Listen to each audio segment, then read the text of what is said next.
नमस्कार। सनातन संस्था और हिंदू जनजागृति समिति की ओर से खास तौर से बच्चों के लिए ऑनलाइन बाल संस्कार वर्ग ये उपक्रम हम लेके आए हैं। आजकल सभी बच्चों की छुट्टियां चल रही है, तो इस छुट्टी में हम क्यों ना इस संस्कार वर्ग का अच्छे से लाभ उठाएं। इस संस्कार वर्ग में हमारे मन पर अच्छे संस्कार हो, हम आदर्श बच्चे बने, इसके लिए रोज अलग अलग बातें बताई जाती है। तो आप अगर उस अनुसार आचरण करेंगे तो अवश्य ही हम आदर्श बच्चे बन पाएंगे। चलो फिर आज के हमारे संस्कार वर्ग को अभी आरंभ करेंगे। सनातन संस्था के श्रद्धा स्रोत परम पूज्य भक्तराज महाराज तथा संस्थापक परात्पर गुरु डॉक्टर जयंत आठवले जी के चरणों में वंदन कर हम आज का यह संस्कार वर्ग आरंभ करेंगे।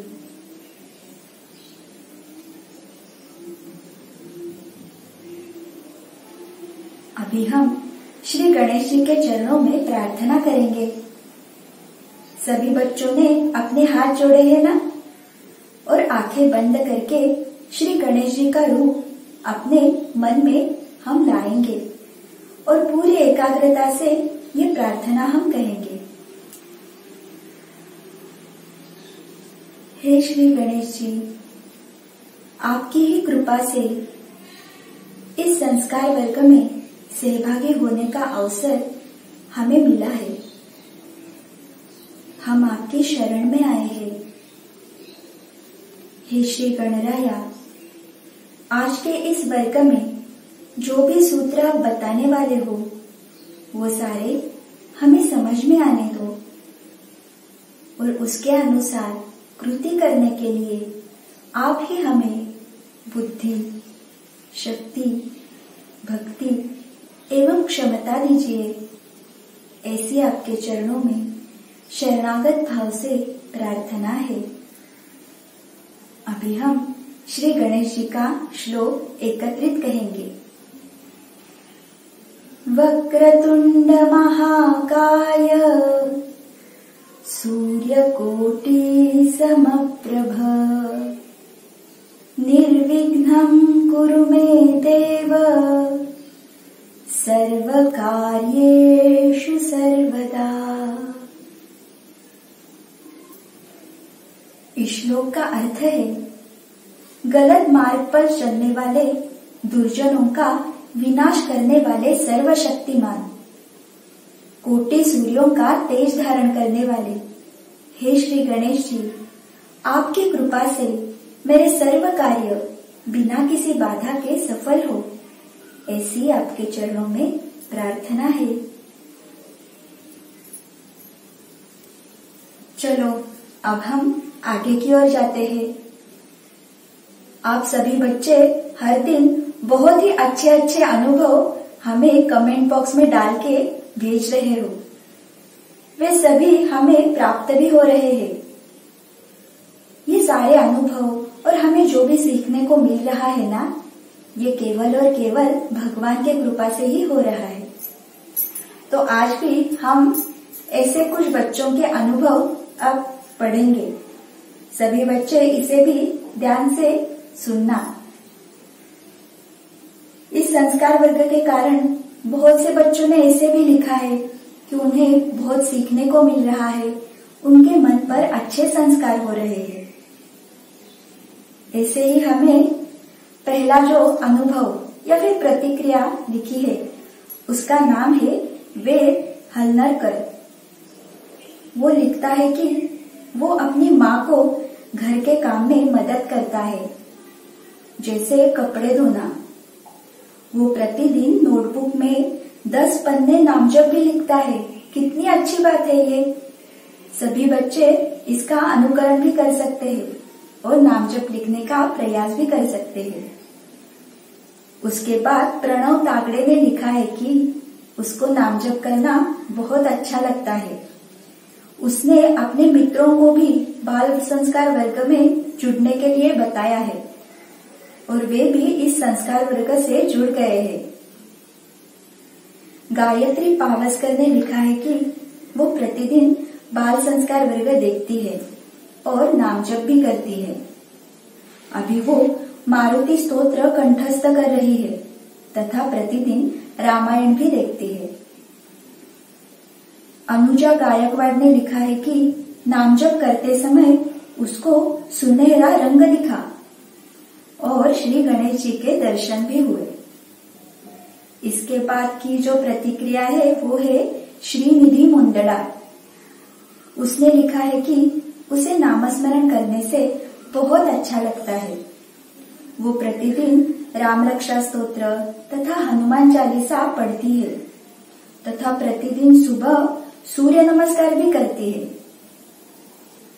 संस्कृति शेंदुरवाड़कर इसने लिखा है कि उसे वर्ग में बताई गई सारी बातें सुनना बहुत अच्छा लगता है। तो ये सारे बच्चों की प्रतिक्रियाएं हमें प्राप्त हुई है। माता पिता अभी अच्छे से अपनी बच्चे की नाम भी अनुभव के सामने लिख रहे हैं, तो हमें ऐसे ही करना है। जब हम हमारी अनुभूति प्रतिक्रिया लिखेंगे तो उसके सामने बच्चे का नाम लिखेंगे और उसके साथ ही अपने अन्य मित्रों को भी आप इस संस्कार वर्ग के बारे में बताना और आपका संपर्क क्रमांक भी हमें अवश्य देना ताकि हम भी आपको संपर्क कर सके। बाल मित्रों, कल के हमारे बाल संस्कार वर्ग में हमने क्या देखा था वो आपको याद है ना? हमने कल श्री गणेश जी के मारक रूप के बारे में कथा देखी थी और उसके बाद आदर्श कृति में हमने स्वावलंबन का महत्व भी जान के लिया था। तो सभी बच्चों ने उसके अनुसार कृति करने को आरंभ किया है ना? चलो फिर अब आज की कथा कौन सी होगी ऐसे आप सोचते होंगे। तो आज की कथा त्रेता युग की है, यानी प्रभु श्री राम जी के काल की है। उस समय में श्रमणा नाम की एक भिल्लनी थी। वो जन्म से ही प्रभु श्री राम की परम भक्त थी। वो प्रभु श्री राम की पूजा अर्चना, उसका नाम जप, ये सारा बहुत ही मन लगा के करती थी। उसका जन्म भील जाति में हुआ था। बाद में इस श्रमणा को ही शबरी इस नाम से जाना गया। तो आज हम उसी शबरी माता की कहानी सुनने वाले हैं। तो ये छोटी शबरी थी ना, वो ऐसे ही प्रभु श्री राम की भक्ति करते करते बड़ी हो गई। बड़ी हो जाने के बाद उसके माता पिताजी ने उसका विवाह निश्चित कर दिया। तो भील जाति में एक प्रथा थी, जब बाराती विवाह के लिए आएंगे तो उनका स्वागत मांस परोसकर करते हैं और हर विवाह में वे ऐसा ही करते थे। जब शबरी का विवाह निश्चित हुआ तो उस समय भी सभी बारातियों का स्वागत करने के लिए कई बकरियों को लाया गया और उनको मारकर उनको फिर भोजन में परोसने वाले थे। ये बात जब शबरी को पता चली ना, तो उसे वो अच्छा नहीं लगा। वो अपनी माता के पास गई और कहने लगी, माता, हम इतने सारे निर्दोष बकरियों की हत्या क्यों करने वाले हैं? ये अच्छी बात नहीं है, हमें ऐसा नहीं करना चाहिए। माता ने उसकी सभी बातें सुनी, परंतु माता ने कहा, शबरी, तुम जो कह रही हो वो ठीक है, परंतु हमारी भील जाति का ये नियम है और ये नियम हम नहीं तोड़ सकते। हमें इसी प्रकार सब कुछ करना पड़ेगा। माँ का ये उत्तर सुन के शबरी बहुत ही दुखी हो गई। उसे लगा मैं तो बचपन से भगवान का नाम जपते आ रही हूँ और मेरे ही विवाह में ये सारी हत्याएं होंगी, ये मैं कैसे सहूंगी।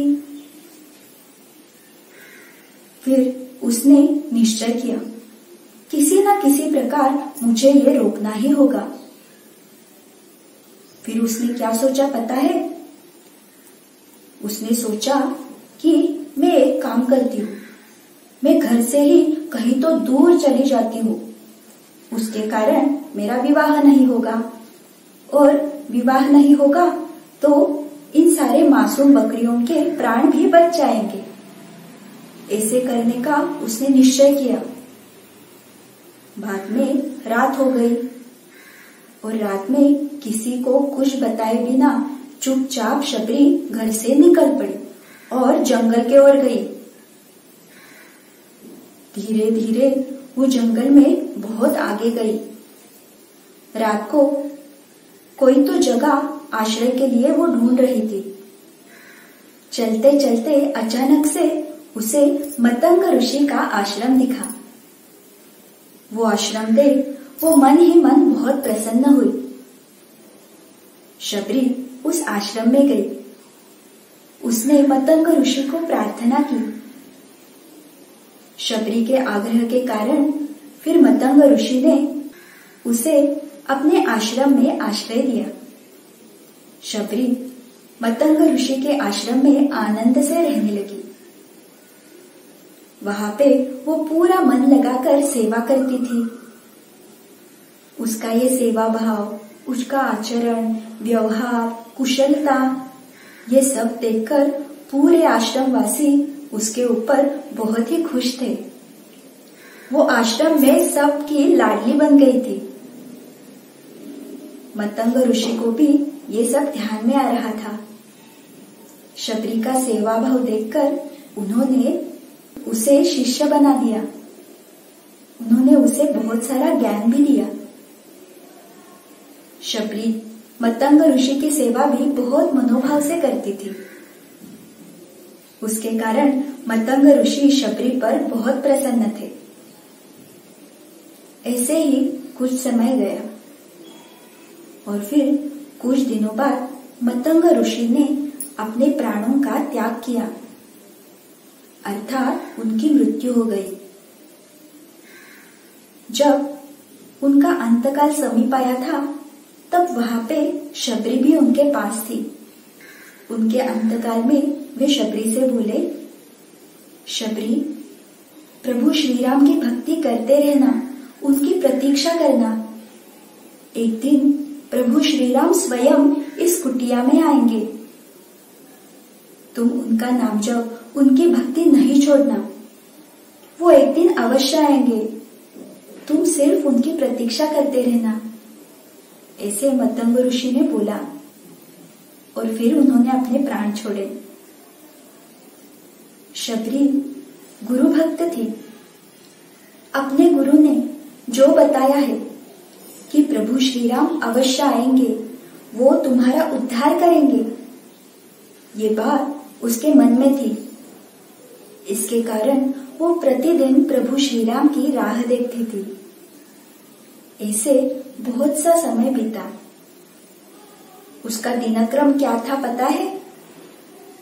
वो हर दिन सुबह उठती थी, अपनी कुटिया और आने जाने का मार्ग वो हर दिन साफ करती थी। उसके बाद कुटी के सामने जो रास्ता है, वो सारा रास्ता वो फूलों से सजाती। सारे फूल वो रास्ते पर बिछा देती थी और फिर टकटकी लगाते प्रभु श्री राम की प्रतीक्षा देखती रहती थी। यही उसका हर दिन का काम रहता था। ऐसे बहुत ही साल गए। प्रभु श्री राम जी अभी तक तो आए नहीं थे, परंतु शबरी माँ हर दिन उसी भाव भक्ति से, उसी प्रेम से और उसी आर्तता से प्रभु श्री राम की राह देखती थी। ऐसे करते करते शबरी बूढ़ी हो गई, परंतु फिर भी उसने श्री राम की भक्ति नहीं छोड़ी, क्योंकि अपने गुरु के वाक्यों पर उसकी पूरी श्रद्धा थी। प्रभु श्री राम जब मेरी कुटिया में आएंगे तो उनके पैरों को कहीं कोई कांटा न चुभ जाए, इस हेतु से वो हर दिन कुटी के सामने फूल बिछाती थी। परंतु एक दिन प्रतीक्षा की ये घड़ी समाप्त हुई। प्रभु श्री राम लक्ष्मण सहित माता सीता की खोज में उस आश्रम में पहुंचे। प्रभु श्री राम स्वयं अपनी कुटी में आए हैं ये देखकर शबरी माता ने उन्हें तुरंत पहचान लिया। उनका वो मनोहारी रूप देखकर वो भाव विभोर हो गई। शबरी माता की आंखों से आंसुओं की धारा बहने लगी। कुछ देर ऐसा ही गया। भगवंत और भक्त के बीच में वो एक बहुत ही अच्छा संवाद था। उसके बाद शबरी माता ने उन दोनों को अपने कुटिया में लाया, उनका बहुत अच्छे से आदरातिथ्य किया। फिर उसने जंगल में जाकर प्रभु श्री राम जी के लिए कंदमूल और फल भी लाए। उन फलों में जंगली पेड़ भी थे। शबरी माता ने वो कंदमूल तो प्रभु श्री राम और लक्ष्मण जी को दिए, परंतु बेर देने का साहस वो नहीं कर पा रही थी, क्योंकि उसे डर था कहीं कुछ बेर खट्टे निकले तो मेरे प्रभु को खट्टे बेर में कैसे खिलाऊं। उसका मन बहुत ही स्वच्छ था। फिर उसने क्या किया पता है? तो वो एक एक बेर को चखकर वो अगर अच्छा हो, मीठा हो तो फिर वो प्रभु को खाने के लिए दे रही थी। शबरी माता का ये जो सरल स्वभाव था उससे प्रभु श्री राम भी प्रसन्न हो गए। उन्होंने अपने भक्त के द्वारा दिए गए वो झूठे बेर बहुत ही आनंद से ग्रहण किए और वहां पे ही शबरी माता का उद्धार हो गया। तो बच्चों, ये जो कहानी हमने देखी तो वो आपने मन लगा के सुनी ना? इस एक ही कहानी से और माता शबरी से हम बहुत सारी चीजें सीख सकते हैं। जैसे हमें बचपन से ही भगवान की भक्ति करने को आरंभ करना चाहिए। दूसरी बात, हमारे आनंद के लिए या फिर भोजन के लिए हमें प्राणियों को मारना नहीं चाहिए। और तीसरी बहुत ही महत्वपूर्ण बात यह है कि हमारे गुरु हमें जो भी बताए उस पर दृढ़ विश्वास हमें रखना चाहिए। शबरी माता को जब गुरुदेव ने बताया था कि प्रभु श्री राम आएंगे, तुम्हारा उद्धार करेंगे, तो इस बात पर शबरी की बहुत ही दृढ़ श्रद्धा थी। उसके मन में कभी संदेह नहीं आया, प्रभु श्री राम सच में आएंगे ना, वो नहीं आए तो क्या होगा, ऐसा एक बार भी उसके मन में नहीं आया। इसे कहते हैं दृढ़ श्रद्धा। उसने अपना पूरा जीवन प्रभु श्री राम की राह देखने में, उनकी प्रतीक्षा करने में ही गवाया और उसके कारण ही अंत में प्रभु श्री राम जी आए और उन्होंने शबरी माता का उद्धार किया। हमारी साधना पर, भगवान पर कैसी निष्ठा होनी चाहिए, कैसी श्रद्धा होनी चाहिए, यही हमें इस कहानी से सीखना है। बच्चों, इस कथा के बाद हम आज और एक कथा सुनने वाले हैं। ये कथा भी एक बहुत ही सरल स्वभाव के भक्त की है।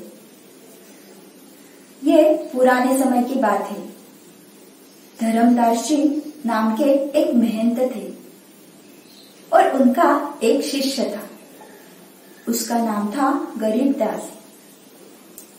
ये गरीबदास श्री कृष्ण का परम भक्त था और भगवान श्री कृष्ण भी उसके भक्ति पर बहुत ही प्रसन्न थे। वो हर दिन जंगल में गायों को चराने के लिए ले जाता था और वहां पे प्रत्यक्ष भगवान श्री कृष्ण जी उसे मिलते थे।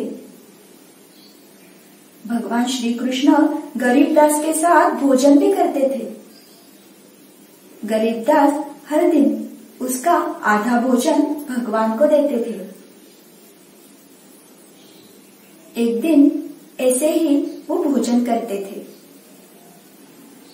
फिर अचानक से भगवान श्री कृष्ण उसे बोले, गरीबदास, कल तुम थोड़ा अधिक भोजन लाना, क्योंकि कल मेरी परम भक्त राधा भी आने वाली है, और परसों भी थोड़ा अधिक ही भोजन लाना, क्योंकि मेरी जो पत्नियां हैं रुक्मिणी और सत्यभामा, ये दोनों भी मेरे साथ भोजन के लिए आने वाली है।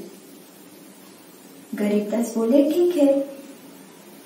फिर वो अपने आश्रम में गए। ये सारी बातें गरीबदास अपने गुरु को हमेशा बताते थे। वैसे ही उसने बताया कि मुझे 2 दिन थोड़ा अधिक भोजन चाहिए। फिर धर्मदास जी ने उसे अधिक भोजन दिया, वो लेके आया। फिर राधा जी, रुक्मिणी माता, सत्यभामा ऐसे 2 दिन अधिक भोजन देने के बाद वो सारे मिलके भोजन करते थे। परंतु तीसरे दिन फिर से भगवान श्री कृष्ण बोले, गरीबदास, तुम्हारे गुरु को बोलना कि कल फिर से थोड़ा ज्यादा भोजन देना, क्योंकि कल सुदामा और मेरे अन्य भक्त भोजन के लिए आने वाले हैं। गरीबदास बोला, जी भगवान, ठीक है। और फिर वो आश्रम में गया और अपने गुरु से ये सारी बातें कहकर उसने अधिक भोजन मांगा। धर्मदास जी ने उसे अधिक भोजन दिया, परंतु अब उनके मन में थोड़ा संदेह उत्पन्न हुआ। प्रतिदिन ये अधिक भोजन मांग रहा है, ये कहीं झूठ तो नहीं बोल रहा। तो फिर उन्होंने उसका पीछा करने का तय किया। जैसे ही गरीबदास भोजन लेके आगे बढ़ा, धर्मदास जी भी उसके पीछे पीछे गए और देखने लगे। तो क्या सच में उस दिन भगवान श्री कृष्ण, सुदामा और अन्य कई भक्त थे, और उनके साथ गरीबदास बैठ के भोजन कर रहा था। ये देखकर धर्मदास जी को थोड़ा आश्चर्य लगा, परंतु बाद में उनके समझ में आया। गरीबदास बहुत ही सरल स्वभाव का था। उसकी भगवान पर पूरी श्रद्धा थी, पूरी भक्ति थी, और उसके कारण वो स्वयं भगवान के साथ बैठकर भोजन करता था। परंतु इस बात का उसे बिल्कुल गर्व नहीं था। गरीबदास के ये सारे गुणों को देखकर वो बहुत ही प्रसन्न हुए, और इन सारे गुणों के कारण ही वो भगवान का प्रिय भक्त है, ये उनके ध्यान में आया। ये सब बातें जब उन्हें पता चली, तो धर्मदास जी ने गरीबदास को अपना गुरु माना। ये कितनी बड़ी बात है ना। तो इस कथा से हमें यही सीखना है कि किसी भी छोटी व्यक्ति से हमें कुछ भी नई बातें सीखने को मिली, कुछ अच्छा लगे, तो उसका हमें आदर करना चाहिए, उसको हमें मानना चाहिए। सभी बच्चे ऐसे करेंगे ना। चलो अब आगे की ओर हम जाएंगे। अब इसके बाद हम नामस्मरण करते हैं ना। सभी बच्चों ने हाथ जोड़े क्या? और आंखें बंद करेंगे। गणेश जी का रूप अपने आंखों के सामने लाकर पूरी एकाग्रता के साथ हम अब श्री गणेश जी का नामस्मरण करेंगे। ओम गं गणपतये नमः। ओम गं गणपतये नमः। ओम गं गणपतये नमः। ओम गं गणपतये नमः। ओम